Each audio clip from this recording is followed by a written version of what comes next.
একে একে চতুর্দিকে যখন প্রথম আলো নিয়ে নিষিদ্ধ আওয়াজ উঠছে, ঠিক সেই সময়ে নতুন একটি তথ্য আসলো প্রথম আলোর বিপক্ষে। এখানে বলা হয় যে জেনে বুঝে পরিকল্পিতভাবে পত্রিকাটি এই ক্ষেত্রে ঘটনার বা ইতিহাসে বিকৃতি ঘটেছে এবং সর্বোপরি পাঠকের সঙ্গে প্রতারণা করেছে। জঙ্গি বিষয়ে প্রথম আলোর বিতর্ক যেন শেষ হয়নি। সন্দেহে প্রথম আলোর এই বিষয়টি আরো উত্তাপ ছড়াচ্ছে। প্রথম আলোর এই বিষয়টি নিয়ে কথা বলেছেন আহমেদ জারিফ নামে একজন সাংবাদিক। তিনি প্রথম আলোর একজন সাংবাদিক ছিলেন। চলুন তার সম্পর্কে বিস্তারিত জেনে নেই এবং প্রথম আলোকে নিয়ে করা তার ওই পোস্টের বিস্তারিত জেনে নেই।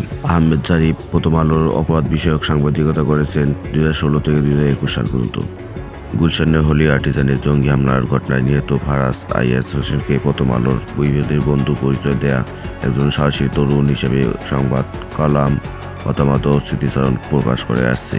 ফারাজ প্রথম আলোর মালিকের নাতি, যুক্তরাষ্ট্রের একটি বিশ্ববিদ্যালয়ের স্ট্যান্ড-আপ পড়ুয়া ফারাজ ঘটনার দিন তার দুই বন্ধু অবিন্তা কবির ও তারসী জৈনকে নিয়ে হোলি আর্টিজানে ছিলেন।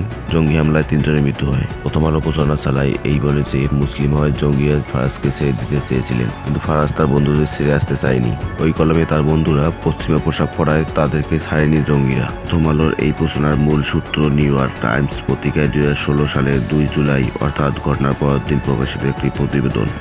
ওই প্রতিবেদনে ফারাজের ভাগ্নি হিশাম হোসেনকে উদ্ধার করা হয়। বলা হয় হিশাম জিম্মি দশা থেকে পাওয়াদের কাছ থেকে জানতে পেরেছিল যে খুব ভোরে বন্দুকধারীরা হিজাব পরা একদল মহিলাকে ছেড়ে দেয় এবং ফারাজ হোসেনকেও চলে যাওয়ার সুযোগ দেয়।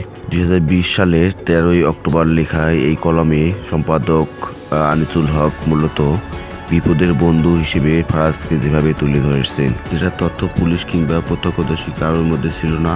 জঙ্গি বিষয়ে নাটক কিংবা অন্য কিছু, সেটা নিয়ে প্রশ্ন হয়তোবা থেকে যেতে পারে, কিন্তু প্রথম আলোর মতো সংবাদপত্র তথ্য যাচাই বাছাই না করে এ ধরনের ভুল ভ্রান্তি সংবাদ উপস্থাপন এবং এখন পর্যন্ত ফারাজকে একজন বিপদের বন্ধু হিসেবেই স্বীকৃতি দেওয়া। অন্যদিকে প্রথম আলো করা জঙ্গি বিষয়ে প্রতিবেদনগুলো নিয়ে সাধারণ মানুষের মধ্যে এক ধরনের সন্দেহ তৈরি হতো, সেটা নিয়ে মূলত কথা উঠেছে। সাধারণ মানুষ হয়তো সবকিছু অনুসন্ধান করে না, কিন্তু সাংবাদিকেরা যদি অনুসন্ধানী বিষয়গুলো এড়িয়ে চলে তাহলে প্রশ্ন হতেই পারে।